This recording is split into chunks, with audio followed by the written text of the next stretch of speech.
Bismillahirrahmanirrahim. Assalamualaikum warahmatullahi wabarakatuh. Waalaikumsalam warahmatullahi wabarakatuh. Alhamdulillah, alhamdulillah nahmaduhu wa nusalli wa nusallimu ala rasulil karim wa ala alihi wa ashabihi ajma'in. Alhamdulillah, kita bersyukur kepada Allah Subhanahu wa taala. Allah masih pilih kita untuk duduk dalam majelis ilmu. Majelis ilmu ini termasuk daripada kebun-kebun surga. Majelis ilmu termasuk daripada kebun-kebun surga. Kata Rasulullah, jika kamu lalui kebun-kebun surga, maka singgah kepada dia, yakni halaqah-halaqah zikir, halaqah-halaqah ilmu. Ini perlu kita bersyukur nih, karena nikmat belajar ilmu ini luar biasa. Tak semua orang dapat duduk seperti kita. Selalu Ustaz bagi tahu supaya kita semua dapat bersyukur. Kalau boleh, kehidupan kita memang dalam ilmu, dalam belajar kehidupan kita. Sebab apa kata Imam Al-Ghazali? Yamutul mar'u ala ma asy'ari. Kematian seseorang tergantung kepada kebiasaan. Apa yang biasa? Nah, itu kita tengok kepada diri kita. Sehari-hari itu apa kegiatan kita lebih banyak? Lebih dominan ke mana? Tidur. Kata Ashraf tidur. Takut-takut meninggal dalam keadaan tidur. Tahu Ustaz, saya banyak baca Quran. Mudah-mudahan dia meninggal dalam keadaan baca Quran. Saya Ustaz banyak solawat. Mudah-mudahan dia pun meninggal dalam keadaan solawat. Saya Ustaz banyak tolaah kitab. Mudah-mudahan kita pun meninggal dalam keadaan tolaah kitab. Saya Ustaz biasalah main berapa jam tu? Pokoknya itu paling banyak. Takut pas main ular tu dia patok sama ular dalam kubur nanti. Nah, main boleh, kita ini manusia kan, tapi usahakan kita harus lihat waktu kita lebih banyak kemana. Jangan sampai lebih banyak kepada perkara yang lalai. Ini kita usahakan. Nah, di antara bukti syukur kita kepada umur kita yang Allah berikan kepada kita, kita pergunakan umur itu untuk kebaikan. Jadi kita ulang-ulang lagi tentang fadilah ilmu, fadilah belajar ilmu, tujuan kita belajar ilmu untuk apa. Ini supaya menjadi motivasi kepada kita untuk duduk di dalam majelis ilmu. Ini Ustaz bawa kitab Bughnil Muhtaj dalam muqaddimahnya. Jadi kata Imam Al-Ghazali, fa innal ishtighala bil ilmi min afdhalit ta'at. Kata Imam An-Nawawi, kan Imam Ghazali, kata Imam An-Nawawi di dalam Matan Minhaj, sesungguhnya ishtighal ni menyibukkan diri, menghabiskan waktu bil ilmi dengan ilmu, min afdhalit ta'at, sebahagian daripada seafdal-afdalnya ketaatan. Jadi ada orang kata, buat apa kita belajar ilmu kalau tak ada amal? Belajar ilmu itu adalah amal. Paham tu? Kita duduk dalam majlis ilmu ini amal. Maka kata Imam An-Nawawi, min afdhalit ta'at, daripada seafdal-afdalnya ketaatan. Dah.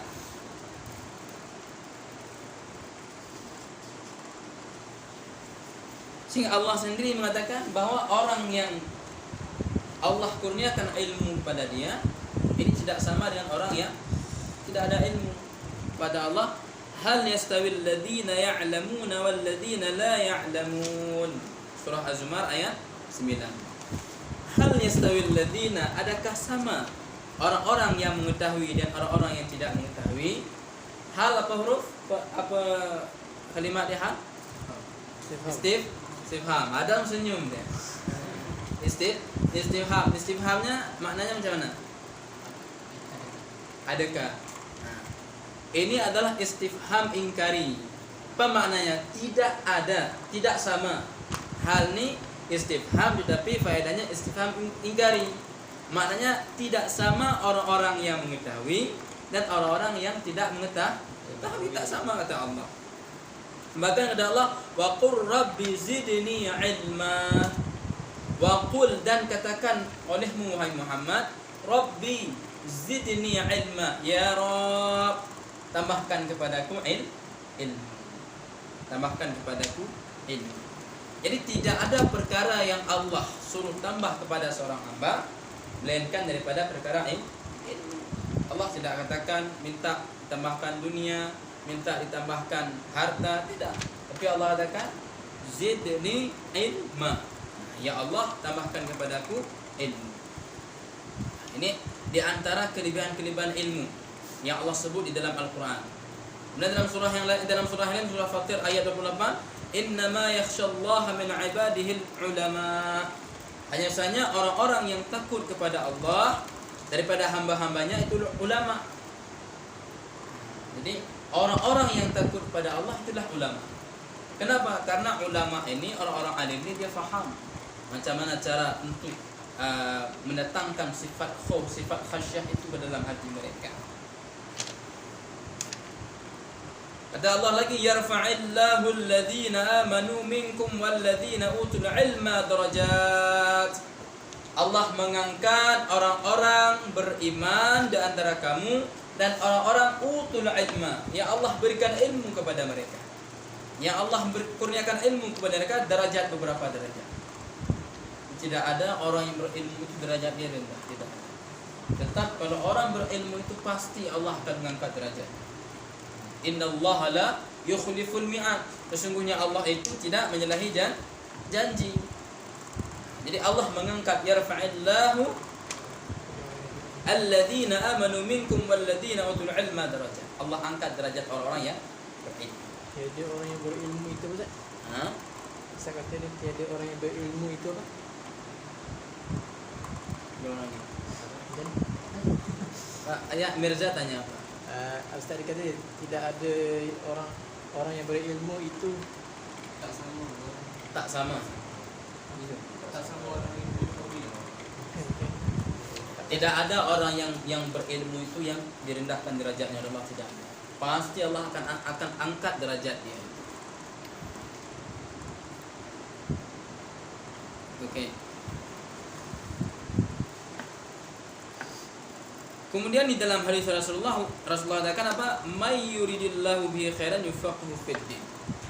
Sesiapa yang Allah ingin berikan kebaikan kepada dia, Allah akan fahamkan dia dalam agama.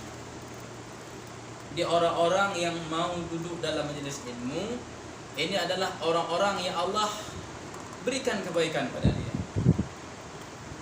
Allah berikan kepada dia. Kemudian lanjutan dalam hadis yang lain apa kata Rasulullah? La hasada illa fi ithnataini. Tidak boleh hasad melainkan pada dua perkara. Tidak boleh hasad melainkan kepada dua perkara. Rajulun atahu Allahu mala fasallatahu ala halakatihi fil haqq. Yang pertama adalah seseorang yang Allah kurniakan kepada dia harta,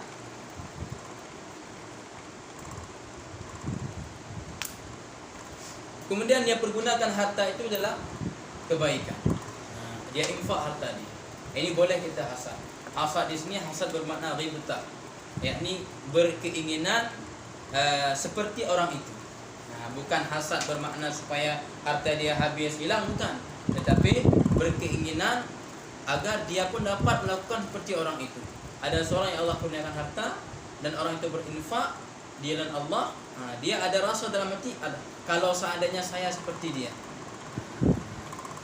Dan yang kedua adalah wa rajulun atahu Allahul hikmah fa huwa yaqdi biha wa yu'allimuha.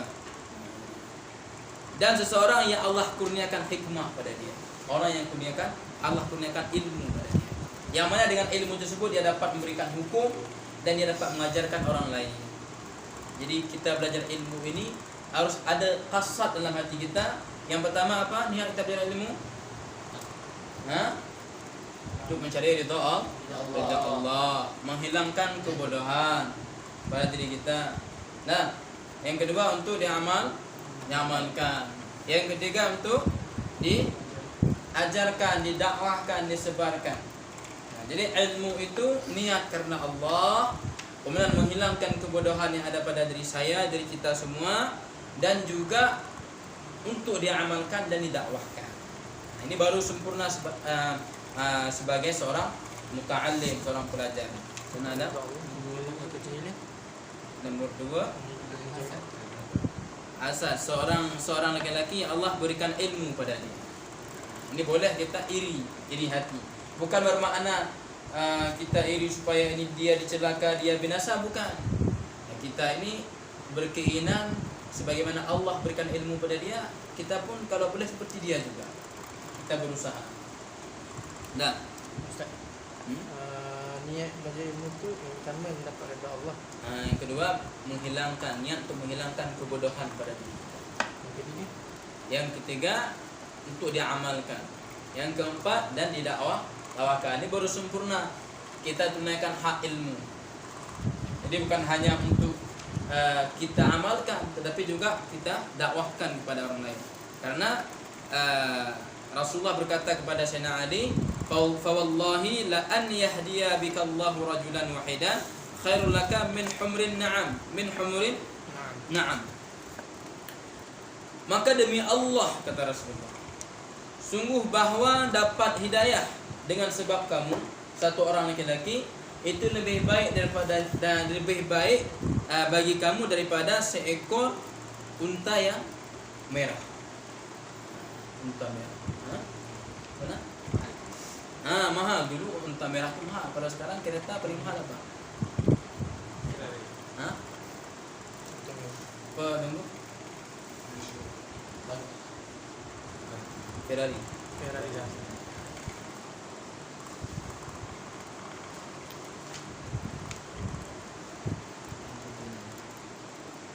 Kita usahakan ketika nafas kita berakhir, ketika kita kembali pada Allah, paling tidak adalah satu orang yang dia taat sebab kita usahakan. Kita belajar, kita usahakan dengan semaksimal mungkin. Kalau boleh bukan satu orang, tapi setidak-tidaknya satu orang itu adalah asbab dia dapat hidayah. Ini akan menjadi saham amal pada kita. Idza mata ibnu Adam in qata'a 'amalu illa min thalath.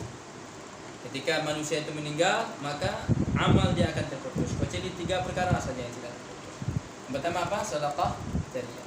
Ada sedekah di dunia, dia wakaf harta dia, dia wakaf tanah, dia wakaf bangunan untuk perkara-perkara kebaikan, perkara agama. Inilah yang akan menjadi amalan terus mengalir pada dia pahalanya dalam kubur. Kemudian ilmun yuntafa' bih, ilmu yang diambil manfaat dengannya. Ada ajarkan orang, walaupun kita mengajar Iqra, ajar Al-Quran. Jadi kita ini jangan memaksa diri untuk mengajar. Jadi harus ada kasat dalam hati, saya akan mengajarkan ilmu saya kepada orang lain. Walaupun kita tak dapat mengajar kitab Minhaj, kitab hadis Sahih Bukhari, Sahih Muslim, walaupun kita dapat mengajar kitab-kitab besar, setidak-tidaknya kita dapat mengajar fardhu pun boleh. Tak dapat fardhu mengajar Al-Quran pun okey juga. Tak dapat mengajar Quran, mengajar Iqra pun boleh juga. Mungkin orang yang mengajar Iqra ni, yang mengajar Al-Quran ni pun lebih tinggi derajatnya daripada orang yang mengajar kitab-kitab besar. Ya.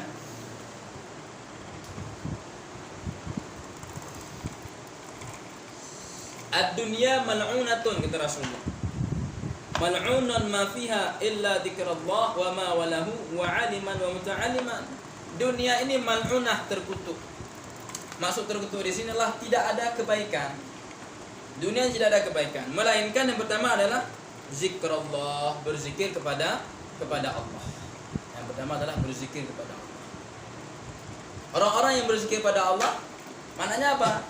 Setiap perkara yang ada dikaitkan dengan amal agama, walaupun dia berbentuk dunia, ini ada keberkahan.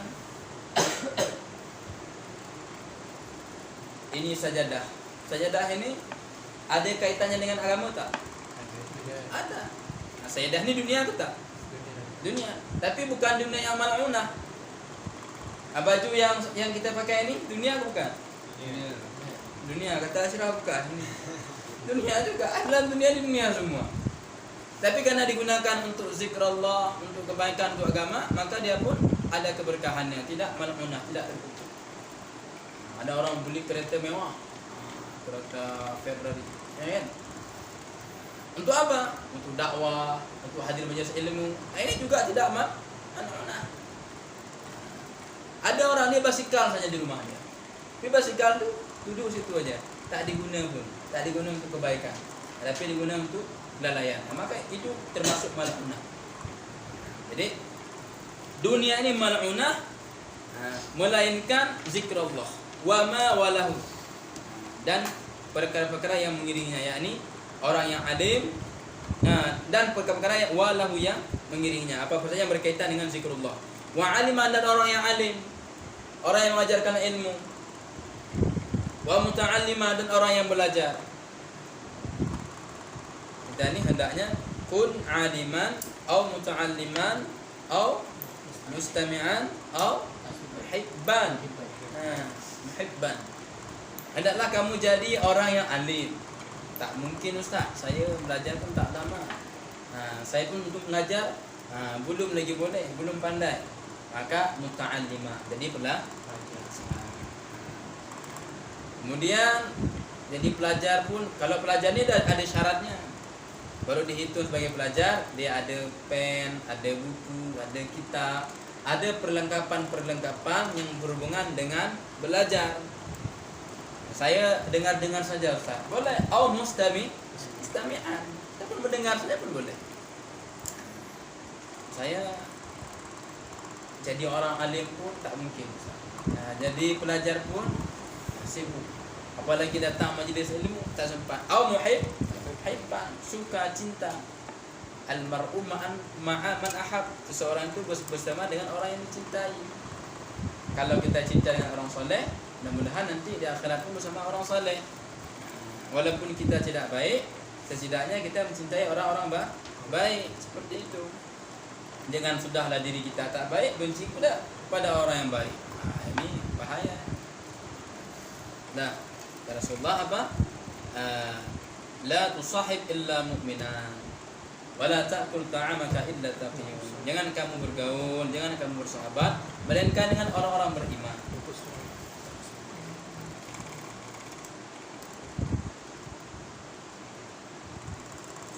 Banyak lagi hadis-hadis Rasulullah tentang kelebihan ilmu. Ya, tadi yang riban suami itu tadi. Hadis.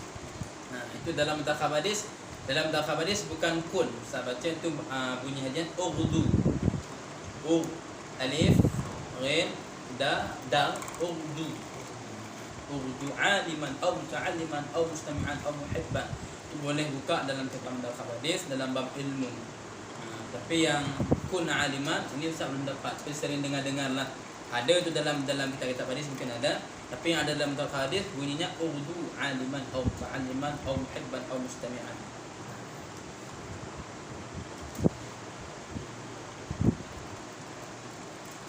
Ada yang sini yang sangat menarik. Apa menariknya?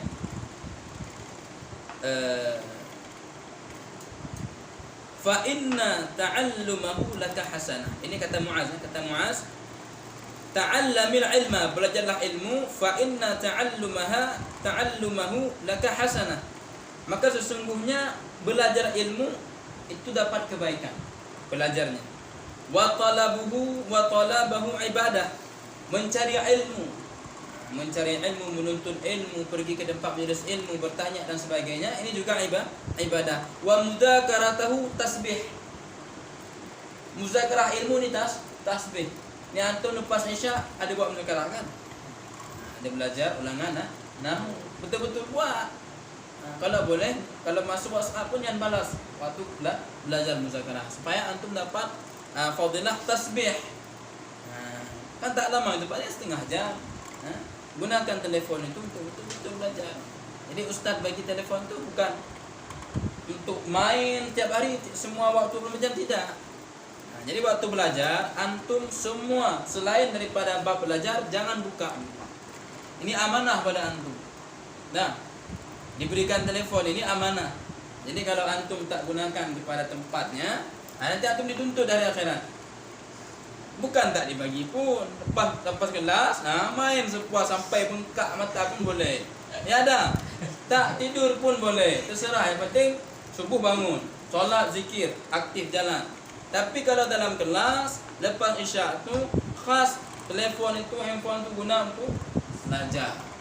Nah, kata Rasulullah apa? Ayatul munafiq salat.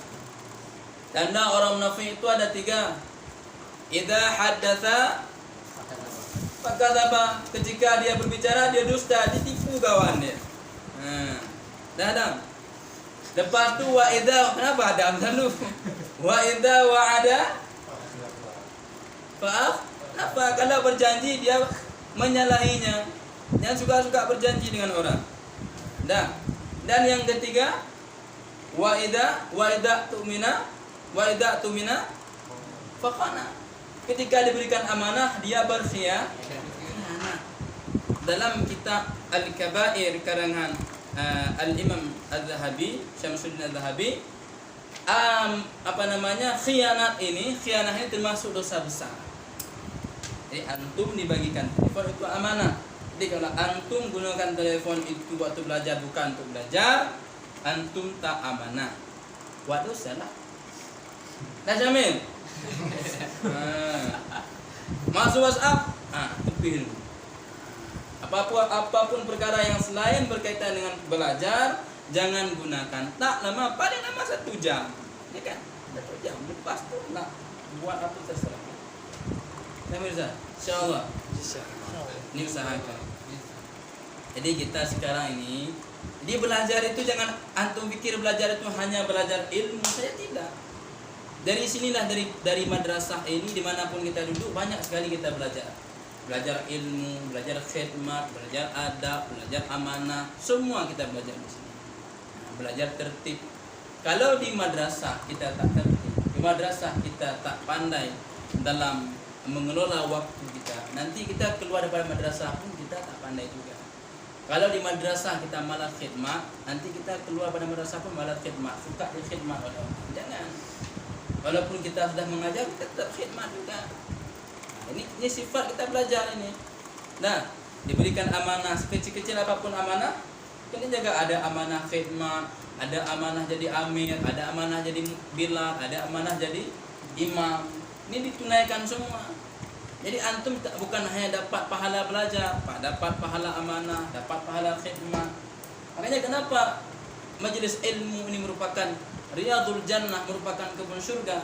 Karena dalam majelis ilmu ini banyak kebaikan-kebaikan yang kita dapatkan. Faham tu? Jadi usah ulang lagi. Kenapa perlu diulangi? Supaya jangan terulang lagi.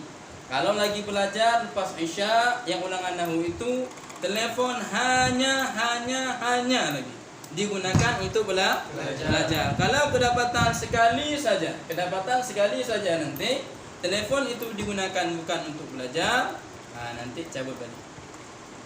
Paham tu? Okey. Jadi belajar amanah dari sekarang. Kata Muaz lagi, al-bahthu anhu jihad. Membahas ilmu termasuk jihad. Bahas ilmu dengan kawan. Macam mana? Wa ta'limahu man la ya'lamuhu sadaqah. Mengajarkan ilmu kepada orang yang tak faham ilmu, orang yang tak tahu ilmu, ini juga sedekah. Memberikan ilmu wa badlahu li ahli qurbah, dan memberikan ilmu bagi ahlinya itu termasuk qurbah. Maksudnya orang dah faham, kita bagi tahu juga pada dia ilmu tersebut, termasuk qurbah, pendekatan daripada Allah Subhanahu wa taala. Kata Sayyidina Ali, al ilmu khairun minal mal, ilmu lebih baik daripada harta. Al ilmu yahrusuka wa anta tahrusul mal, ilmu dapat menjaga dirimu sedangkan dirimu menjaga harta. Ilmu lebih baik daripada harta. Kenapa? Karena ilmu menjaga kita. Kita jaga harta tak pernah jaga kita. Ya kan? ada harta jaga kita. Dah bunyi pun alarm tu, tetap tak bangun juga. Makna apa? Ya kan? Semua bunyi alarm. Ya kan? Pilih ustaz pun bunyi, bawah pun bunyi, Asmaul Husna lah, Mahir Zain apa-apa. Macam itu. Tak tahu ustaz punya siapa tu. Maknanya apa? Harta itu tidak dapat menjaga diri kita kena jaga harta. Dah.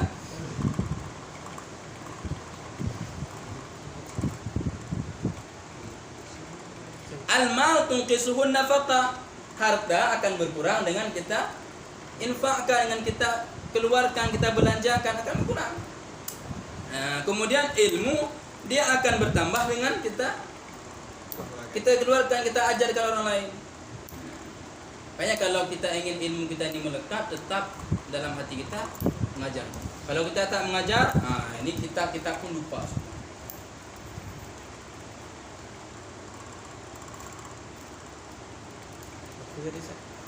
Betul? Yang kata Sayyidina Ali, al-ilmu khairun minal mal. Ilmu lebih baik daripada harta. Al-ilmu yahrusuka, ilmu dapat menjaga dirimu. Wa anta tahrusul mal, sedangkan engkau menjaga harta. Ilmu menjaga kita, kita jaga harta. Berarti lebih baiklah ilmu daripada harta. Ilmu dapat berkurang dengan dikeluarkan, harta dapat berkurang dengan dikeluarkan, dengan dibelanjakan, sedangkan ilmu dah semakin bertambah dengan kita ajarkan orang. Jadi kalau kita mengajar itu memang Allah buka faham kepada kita. Jadi ilmu itu Allah berikan kefahaman kepada kita, kefahaman yang lebih ketika kita mengajar.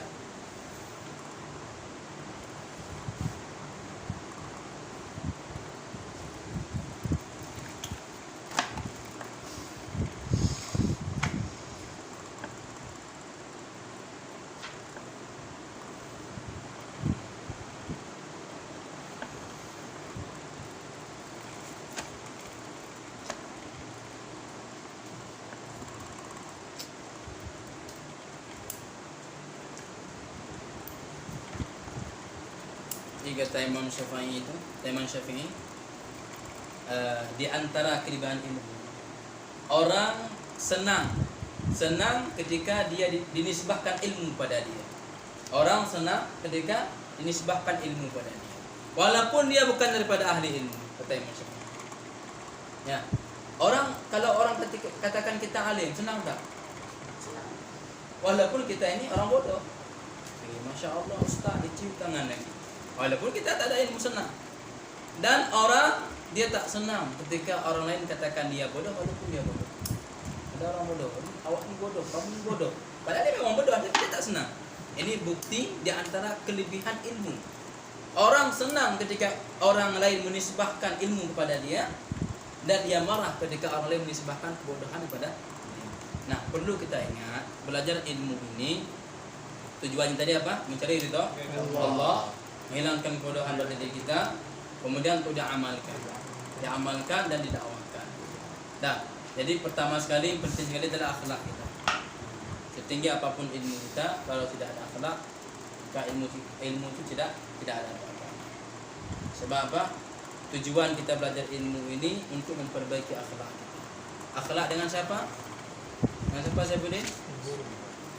Dengan Allah Ta'ala. Akhlak dengan Nabi.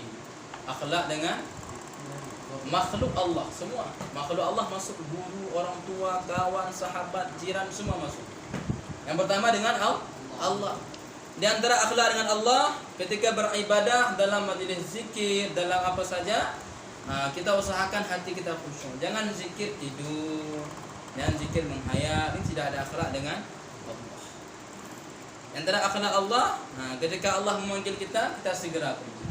Macam hari itu Ustaz cerita, seorang ulama murid langsung kepada Imam Syafi'i, yaitu Al-Buwaiti. Nah, Al-Buwaiti ini murid Imam Syafi'i, dan beliaulah murid Imam Syafi'i yang pertama sekali yang menggantikan